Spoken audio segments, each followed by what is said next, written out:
नमस्कार दोस्तों, मैं पहुंच नहीं पाया इसलिए रास्ते में गाड़ी में रोक के आपके गाड़ी से ही आपके समक्ष लाइव आ रहा हूं।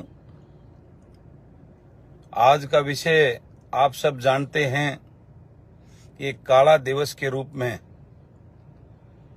पूरे हरियाणा के युवाओं ने और शिक्षकों ने आज एक अपना रोष व्यक्त करने का काम किया है।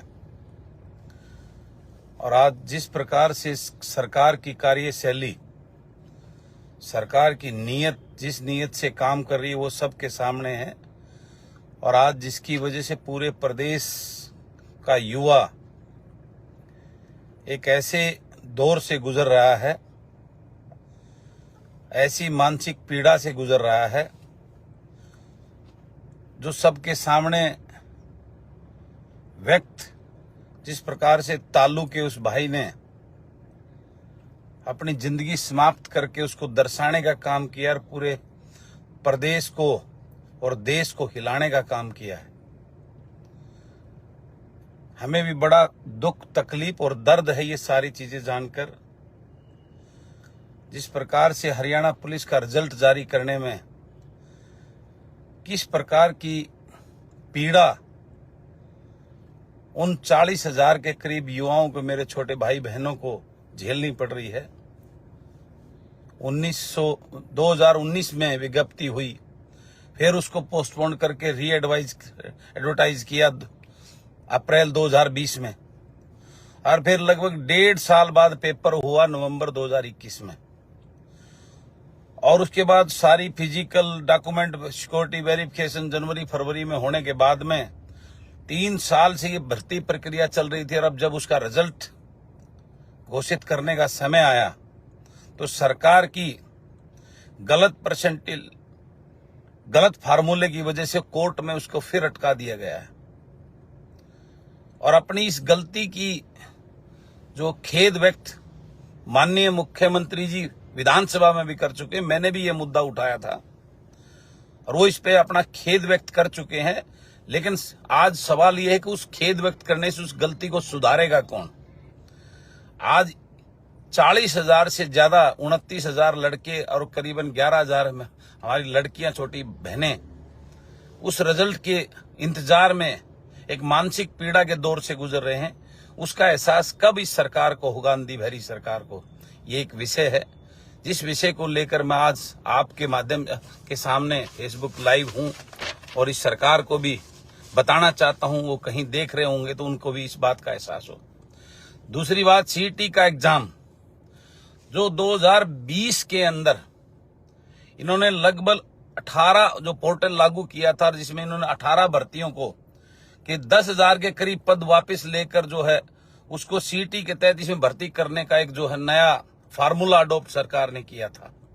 उसकी बार बार डेटें बदलती आ रही हैं, अब तक उसके कोई हाथ पैर नहीं है।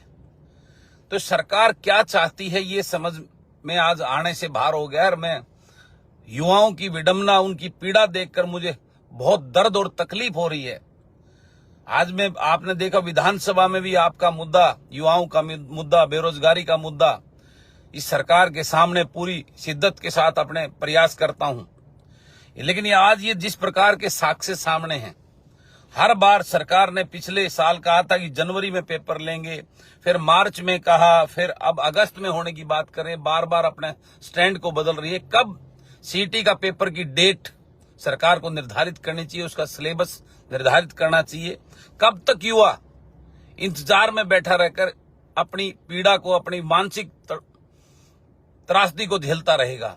कब तक युवा इस इंतजार में बैठा रहेगा कि मुझे नौकरी मिलेगी कि नहीं मिलेगी?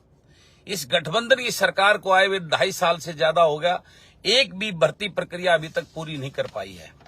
कब तक ये सरकार इस प्रकार से युवाओं के साथ खिलवाड़ करती रहेगी?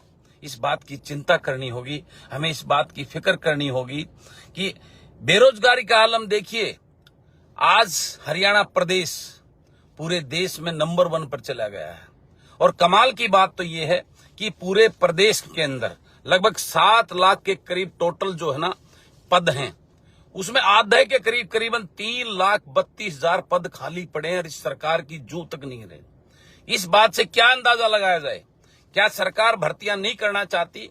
क्या सरकार जो है इस प्रदेश के युवाओं को के साथ वो खिलवाड़ करना चाहती है, मानसिक रूप से उनको प्रताड़ित करना चाहती है, ताकि वो अपने इतने वो होकर अपने रास्ते से भटककर वो गलत दिशा में जाए और वो गुलामी की जंजीरों में आज सरकार जो है ना उनको जो है ना दारू के लिए तो रास्ते खोल रही है, उनकी कम एज में दारू पियो ठेके खोल के वो तो कर रही है।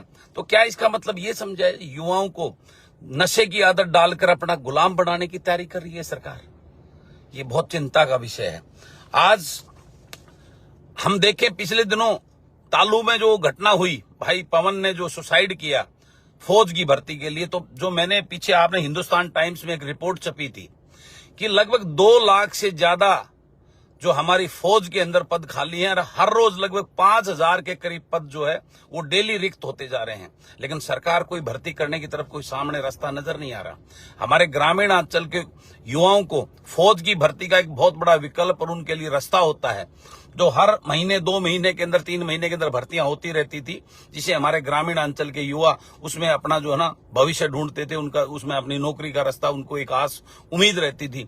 लेकिन अब ये भर्तियां 3-3 साल 2.5 साल के से ज्यादा हो गए, आर्मी की भर्तियां भी बंद हो चुकी हैं, तो युवा कहां जाएगा, किस त्रासदी में युवा जिएगा, ये एक बहुत चिंता का विषय है।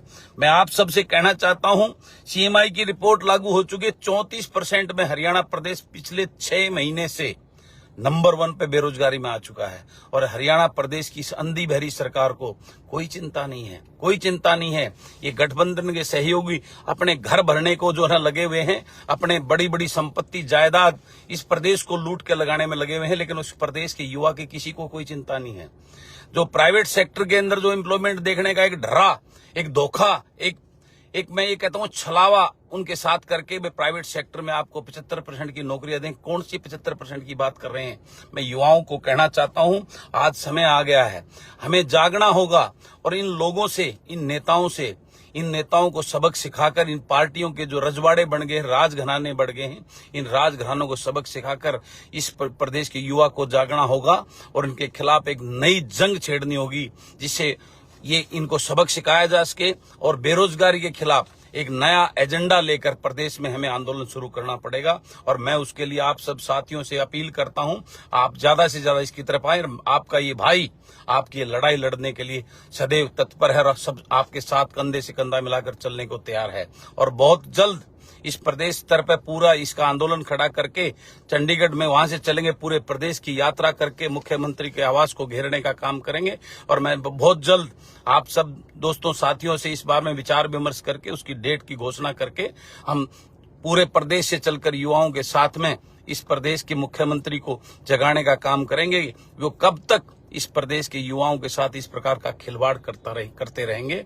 इस प्रदेश के युवाओं की चिंता करनी, क्योंकि युवा प्रदेश का भविष्य है, प्रदेश का निर्माता है, उसके लिए साथ ऐसा करना बहुत गलत है। हम ये बर्दाश्त नहीं करेंगे और सहन नहीं करेंगे।